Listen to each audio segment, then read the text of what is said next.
네, 수요일 아침 외신 브리핑입니다. 추석 주간 이후로 계속 지지부진한 장세가 이어지고 있는데요. 자, 오늘 외신들은 어떤 것들을 얘기하고 있는지 우리나라 개장 현재 2시간 반 전에 한번 해외 상황 좀 짚어보기로 하시죠. 자, 먼저 AFP 통신 유럽 소식부터 한번 짚어보겠는데요. 글쎄요, 제목에서부터 뭔가 좀 강압적인 좀 느낌이 있죠. 이 표현은 우리 시간으로 어젯밤에 앙겔라 메르켈 독일 총리와 안토니오 사마라스 그리스 총리, 사진에 보시는 이 회담에서 오고 간 표현입니다. 그리스 총리 공관 앞에 수천 명의 시위대가 운집한 가운데 열린 이번 회담에서는요, 유럽 최대 경제국이자 그리스 구제자금의 키를 쥐고 있는 이 독일의 앙겔라 메르켈 총리가 만 5년 만에 그리스를 방문한 자리에서 여기 원문에 나온 대로 터프라는 표현을 썼습니다. 그래서 우리말로 하면은 좀 험난한 여정, 이렇게 표현할 수가 있는데요. 일단 정치인들 간의 이 대화는 상당히 이 표현 하나하나, 단어 하나하나가 의미심장한 큰 의미를 갖기 때문에 행간을 읽을 필요가 있는데, 이 정도 이 표현을 했다는 거는 강도 높은 긴촉의 필요성을 좀 역설했다. 독일의 그 의지가 좀 강력했다라고 볼 수가 있겠는데요. 뭐 그만한 가치가 있는 일이다. 독일은 어떻게든 그리스의 파트너로서 역할을 수행할 것이다. 좀 이런 얘기를 했죠. 그래서 이 외교적으로 봤을 때 이 표현은 상당히 중요하다고 좀 보여지고요. 또 그래서 사실 화기애애한 분위기일 것이다. 메르켈이 어떻게든 그리스를 도와주려고 아테네까지 날아가는 것이다. 이런 당초의 기대는 일단은 좀 중립으로 묶어놓는 그런 계기가 됐다고 볼 수가 있겠습니다. 자, 그럼 여기에 대한 그리스 측의 또 의견이 궁금한데요. 여기에 대해서 사마라스 그리스 총리는요, 지금 보시는 대로 그리스는 기존의 그 약속을 이행을 하면서 최근 재정 위기를 극복하려고 이미 마음을 먹었다.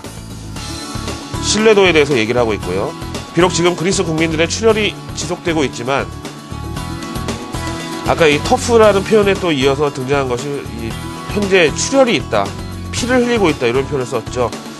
그래서 이들은 마침내 뼈를 깎는 아픔을 이겨내고 국가 경쟁력 제고의 싸움에서 결국은 승리할 것이다 라는 확신, 그리고 일단 메르켈 총리의 긴축 강요라고 할까요, 압박이라고 할까요, 여기에 대해서 일단 수긍하는 스탠스로 답을 했습니다. 그 밑에 현재 상황에 대해서 얘기하고 있는데 또 보시죠. 현재 그리스 정부가 추진 중인 긴축안은 향후 2년 동안에 135억 유로 규모인데, 이것이 의회를 통과해서 법적인 효력을 갖게 되는 순간 그리스는 315억 유로의 구제자금을 수령하게 된다고 합니다. 그래서 이 정도면 뭐 3배 장사니까 남는 장사라고 해야 되나요? 아니면은 이렇게 계속 빚을 내서 빚을 또 갚는 식으로 버티는 게 의미가 없다라고 해야 될까요? 어쨌든 이 규모가 이렇게 나와 있고, 지금 현재 그리스의 상황은 저렇게 돼 있고, 어쨌든 그리스 긴축 협상안은 아직까지 현재 진행형이다. 네 글자로 또 줄이면 불확실성의 상존, 이렇게 표현을 하면 되겠습니다. 말잔치로 끝난 그리스 독일 정상회담 소식에 대해서 알아봤습니다. 다음 내용 보시죠. CNN머니가 보도하고 있네요. 어제 세계은행의 아시아 경제 전망 둔화 가능성 경고에 이어서 이제는 또 IMF의 전망이 시장에서 관심을 받고 있는데요. 지금 일본에서는 세계은행 IMF 연차 총회가 열리고 있죠. 근데 어제 세계은행의 성장 둔화 전망이 동아시아 신흥 경제국에 집중된 것이었다면, 이번 IMF의 이 보고서는 최근 선진국들의 양적 완화 공조에 대해서 상당히 회의적인 시각을 드러내고 있습니다. 한마디로 말하면은 이렇게 돈을 찍어내서 경기를 부양하려는 케인지안적인 구시대적 발상이 결국 실물 경제에 도움이 되지는 않을 것이다. 또한 중기 관점으로 봤을 때 해당국의 경제 신뢰도를 회복하는 데도 도움이 되지 않을 것이다 라는 설명입니다. 게다가 미국이 처해 있는 재정 절벽에 대해서 미국이 갖고 있는 세계 경제에서의 위상을 감안한다면 이런 재정 적자를 어떻게든지 줄이긴 해야 되는데, 자칫 잘못 관리를 하면은 미국이 먼저 경기 침체에 빠지고 이것이 일파만파로 전 세계 경제에 확산될 수도 있다는 점에서 IMF는 우려를 표명했다는 내용입니다.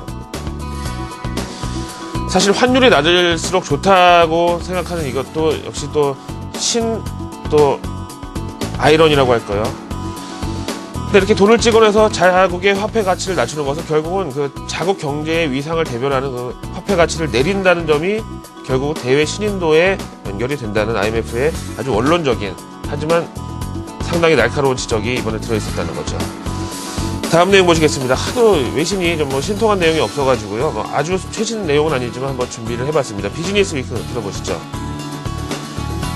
먼저 브릭스라는 이 신조어를 만들어내는 것은 바로 글로벌 1위 금융사 골드만삭스였었죠.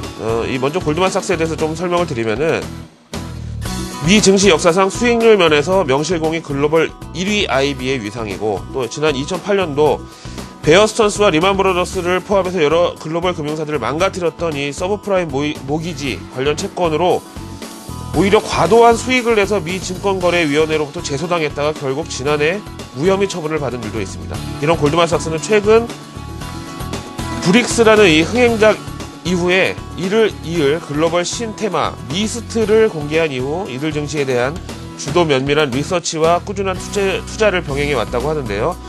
여기서 미스트는 무엇인가? 그래서 단어 뜻 자체는 안개를 뜻하는데요.